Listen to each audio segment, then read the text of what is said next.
Congress party हमारी बेटी है, हमारी बहन है, तो दोनों बहन तुम्हारी सैया, बहन तुम्हारी सैया, कांग्रेस पार्टी। बहन सैया जी और गरीब औरतें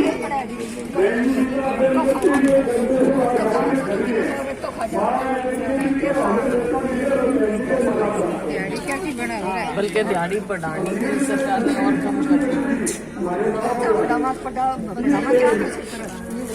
दिहाड़ी को बंद कर रखी है सरकार आई, सरकार आओगी तो अभी बच्चा पढ़ा जाएगा। साथ देना देवांगे तो ठीक है, हम ही सोचेंगे।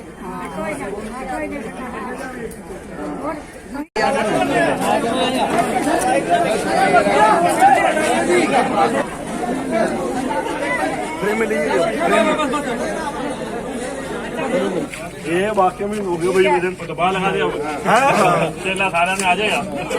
कांग्रेस पार्टी गरीबों की साथी, गरीबों की साथी। बहन शैलजा जी जो कि हमारे प्रदेश कांग्रेस कमेटी के अध्यक्ष हैं तथा और हमारे काफी साथी लीडर साहबान आपसे इस संदर्भ में बातचीत करने के लिए आपके समक्ष आ रहे हैं। मैं दो बातें यहाँ जो साथी हैं या तो आड़ती लोग हैं या मजदूर वर्ग है, उनसे दो बातें कहना चाहूंगा कि सेंटर में बीजेपी की सरकार है, स्टेट में बीजेपी की सरकार है और इस सरकार का रोल हमारे प्रति आड़तियों को तो उन्होंने जो नाम दिया है बिचौलिए का और दलाल का नाम दिया है, जबकि ये देश की जो व्यवस्था है, आर्थिकता है, वो आड़ती लोगों के सर पे चलती है।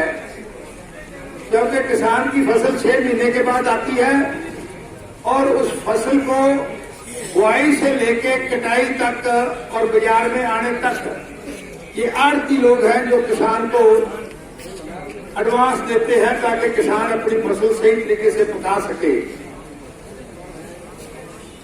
लेकिन और फिर उसके बाद फसल जब आती है,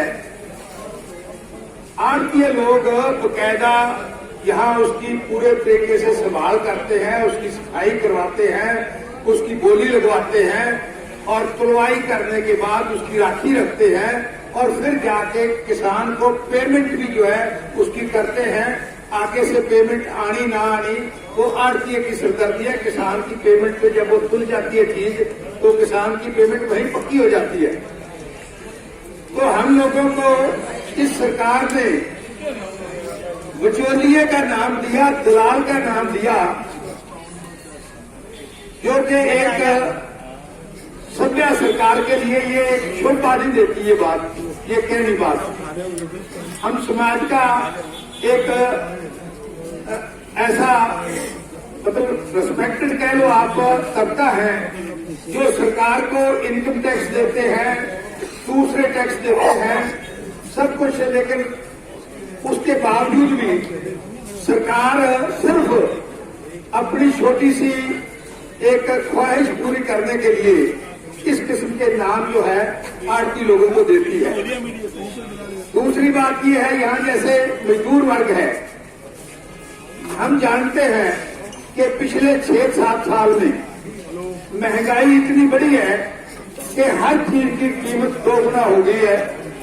चाहे वो गैस का सिलेंडर है, चाहे वो डीजल पेट्रोल की बात है, चाहे वो पेस्टिसाइड की बात है, चाहे वो खाद्य पदार्थों की बात है। मेरा मतलब कि महंगाई बड़ी है, लेकिन दूसरी तरफ मजदूर की मजदूरी जो है इस सरकार ने कम की है, जबकि मजदूर की मजदूरी बढ़नी चाहिए थी।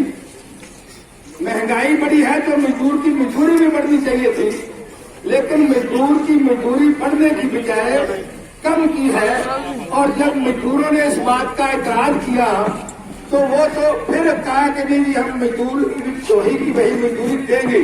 ये साथियों, अगर ये इलेक्शन चुनाव ना होता तो ये सरकार ने ये बात मजदूरों की माननी नहीं थी। ये सिर्फ चुनाव का प्रेशर था कि दोबारा वही मजदूरी जो है ना, जहाँ के मजदूरों की बढ़नी चाहिए थी, जो मंडी में मजदूर काम करते हैं, इस सीजन में सरकार ने वो मजदूरी कम कर दी थी।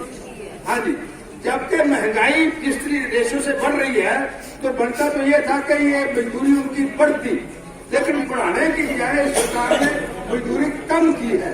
तो साथियों, ये सरकार एक तरफ तो महंगाई, दूसरी तरफ जो भी पिछली सरकारों ने देश का सरमाया बनाया, चाहे वो रेलवे है, चाहे वो हवाई अड्डे हैं, चाहे वो बंदरगाहें हैं, चाहे वो बिजली के लिए बहुत बड़े जो टावर की लाइनें होती है एनटीपीसी की, वो बेच रही है बुरी तरीके से सरकार, और वो पैसा सरकारी खजाने में आ रहा है, लेकिन कहाँ जा रहा है वो सहूलत? अगर सरकार घर का सरमाया बेच रही है तो उसकी सहूलत तो देश के नागरिकों को मिलनी चाहिए थी ना। हमें किसी न किसी तरीके से जो कीमतें कम होती, लोगों की जेब के ऊपर जो है ना टैक्स का वजन कम आता, लेकिन कम आने की बजाय एक तरफ तो हमारा घर का सामान देश का सामान बेचा जा रहा है और दूसरी तरफ महंगाई बढ़ रही है। तो ये फिर पैसा कहाँ जा रहा है?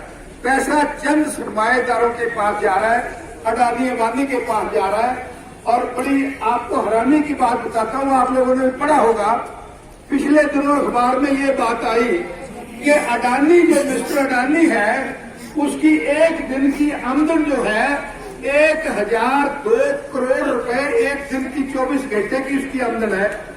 भाई वो आदमी कौन सा जो है कि हवा में से सोना पकड़ता है कि उसकी एक दिन की 1002 करोड़ रुपया उसकी एक दिन की आमदन हो? ये सरकार की नीतियों की वजह से उसकी इतनी आमदन है। सरकार की आज नीति ये है कि आम आदमी के जेब से पैसा निकालो टैक्स की सूरत में और सरमाएदारी को बढ़ावा दो, और वो सरमाएदारी उसके बाद जो है ना बैकडोर से सरकार को पैसे देती है, और सरकार उससे जो है वोटरों को खरीदने का काम करती है, मीडिया को खरीदने का काम करती है।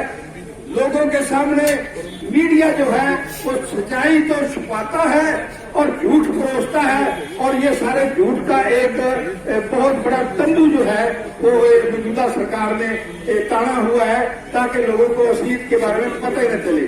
तो साथियों, ऐसे हालातों में आप लोगों ने सोचना है। आज देखिए, कैंडिडेट जो है वो सरमाएदार ढूंढ के लाते हैं कि, और वो जिक्र करते हैं कि हम ये दे देंगे, वो दे देंगे, ऐसा कर देंगे।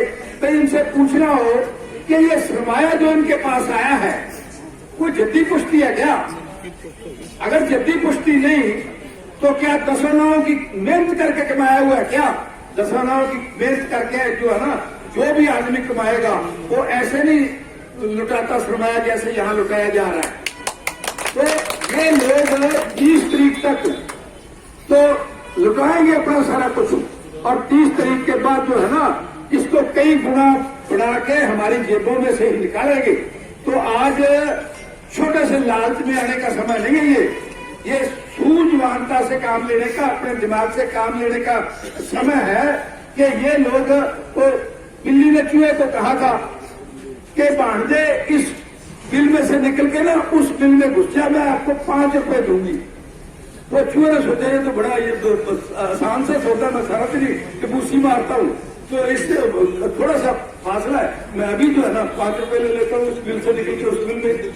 वो अंदर दूसरे साथी से जब उसने सलाह करी ना, उसने कहा कि ये फासला थोड़ा है और इसकी पेमेंट ज्यादा है, इसमें कोई गड़बड़ है। जो इतने फासले के आपको जो 5 रुपए मिल रहे हैं ना, कोई ना कोई गड़बड़ है, तो इसलिए समझ जा। तो फिर उसके समझ में है कि 5 रुपए का लालच देके मौसी को गर्दन जो है ना वो पकड़ेगी और गर्दन निकलेगी। तो ये जो लालच दे रहे हैं ना साथियों, ये लालच देके आप देखो कहां से लाएंगे, हमारी जेबें ये लोग काटेंगे। तो इन लोगों से जो लोग पैसे का लालच देते हैं ये छोटे से लालच में आके अपनी कीमती वोट और अपना कीमती फैसला जो है ना उसमें तब्दीली नहीं लाना। ये लोग देश के लिए एक कोड़ पैदा कर रहे हैं। हमारी जो लोकतंत्र है ये उसका जो है ना उसकी हत्या कर रहे हैं किस्म का। तो सभी हमारे लोगों का ये फर्ज बनता है कि हम सूझवानता से काम लेके, और आपके सामने आज दो पार्टियां हैं देश में, एक तरफ बीजेपी है, दूसरी तरफ कांग्रेस है। एक तरफ सरमाएदारों की पार्टी है, दूसरी तरफ छत्तीसगढ़ की, जहां मजदूर भी, किसान भी, दुकानदार भी, गवर्नमेंट मुलाजिम भी, हर आदमी जहां समाता है वो पार्टी है कांग्रेस पार्टी। और साथियों, कांग्रेस पार्टी को मजबूत करेंगे तो आने वाले 24 में इलेक्शन होने वाला है। हमें पता है, दुनिया को पता है, लोगों को पता है, आप लोगों को पता है कि आने वाला समय जो है बीजेपी को लोग आज भी नहीं चाहते कि उसकी सरकार हो, लेकिन मजबूरी है क्योंकि हम लोगों ने वोटें डाल के उनको एमएलए बनाया है। तो वो आज उनके पास मेजोरिटी है, सरकार वो चलाएंगे जब तक उनके पास मेजोरिटी है। हम चाहे ना चाहें, लेकिन 24 में लोगों को फिर मौका मिलना है। ये ठीक है कि हरियाणा के लोगों ने ये मन बना रखा है कि 24 में हम जो है इनको फेंकेंगे और दोबारा कांग्रेस को लेके आएंगे, इसमें कोई शक नहीं। लेकिन उसकी नींव जो है ना, हम चाहते हैं कि यहाँ ऐलनाबाद से उसकी नींव रखी जाए। अभी जो है ना हम इसको सरकार को बता दें कि हम आपकी नीतियों से खुश नहीं है, हम आपके जो प्रोग्राम है, जो आपकी कारगुजारी है उससे खुश नहीं है हम, ताकि आने वाला जो समय है इसको थोड़ी बहुत ठोकर अगर सरकार को मारेंगे तब ये अपनी लाइन पे आएंगे। ये साथियों 3 साल में जो हमारा बचा खुचा थोड़ा बहुत खून चल रहा है ना, ये वो खून भी निचोड़ देंगे। तो बड़ी सावधानी से ये जो है आप लोगों को फैसला लेना है, कांग्रेस को वोट देना है और कांग्रेस को यहाँ से जिताना है।